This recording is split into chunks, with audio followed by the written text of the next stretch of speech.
Alors, au cours de cette séance, on va étudier le dispositif suivant, qui s'appelle un oscilloscope électronique, qui est un appareil de mesure, qui nous permettra de mesurer, de détecter des tensions électriques, donc différence de potentiel entre deux points.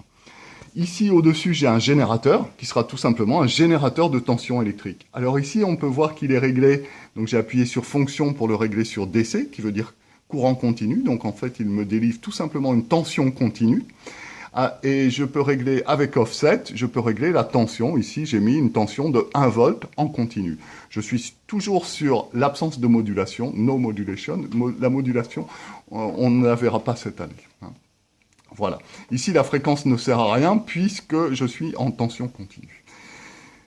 Voilà. Donc, qu'est-ce que c'est qu'un oscilloscope? Eh bien, un oscilloscope, c'est un canon à électrons, en fait, un accélérateur de particules, tout simplement, qui est à l'intérieur, qui est un accélérateur de particules qui accélère avec une tension de 1 kV. Alors, qu'est-ce que ça signifie? Eh bien, ça signifie que j'ai un dispositif à l'intérieur, donc qui s'appelle le canon à électrons, qui va arracher des électrons sur une plaque métallique et qui va accélérer ces électrons. Alors, bien sûr, cet accélérateur de particules n'a absolument rien à voir avec ce qu'on rencontre dans les laboratoires de physique des hautes énergies. Là, c'est des très basses énergies.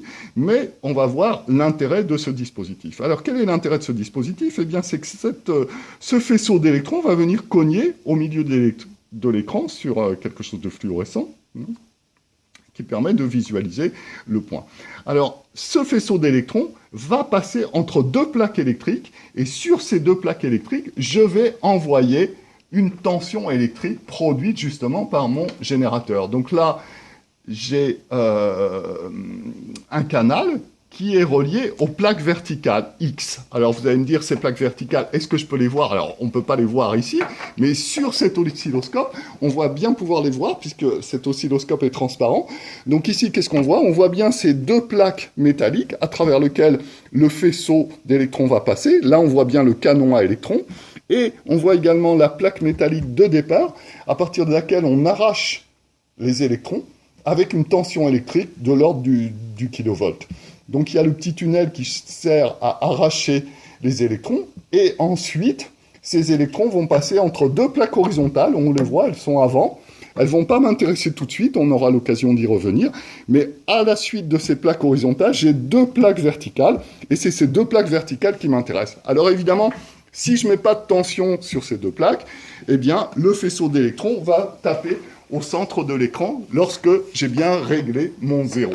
Donc, c'est ce qu'on voit sur cet oscilloscope. Le faisceau tape bien au milieu de l'écran. Qu'est-ce qui se passe maintenant si j'envoie une tension électrique sur les plaques X? Donc, les plaques X, ce sont mes plaques verticales qui sont reliées sur le canal, ici. Alors, on a vu, ici, le faisceau d'électrons s'est décalé d'un carreau vers la droite, puisque je suis sur un calibre 1 volt. Si j'étais sur un calibre 0,5 volts, eh bien, il serait décalé de 2 carreaux, évidemment. La déviation est linéaire.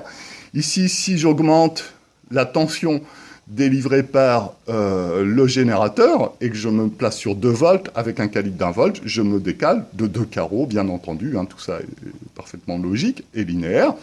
Et bien entendu, je peux aussi envoyer des tensions négatives. Ici, j'ai envoyé moins 1 volt, donc je suis dévié vers la gauche. Donc ça, c'est pour la déviation horizontale. Donc un oscilloscope, c'est donc une première paire de plaques métalliques qui sont disposées verticalement pour obtenir une déviation horizontale.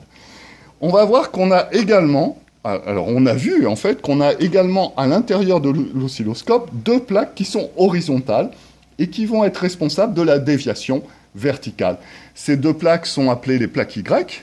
L'entrée se fait ici. Et là, on voit déjà que dès que j'ai branché ici, eh bien, j'ai une déviation du faisceau vers le bas. Donc, déviation de 1 carreau.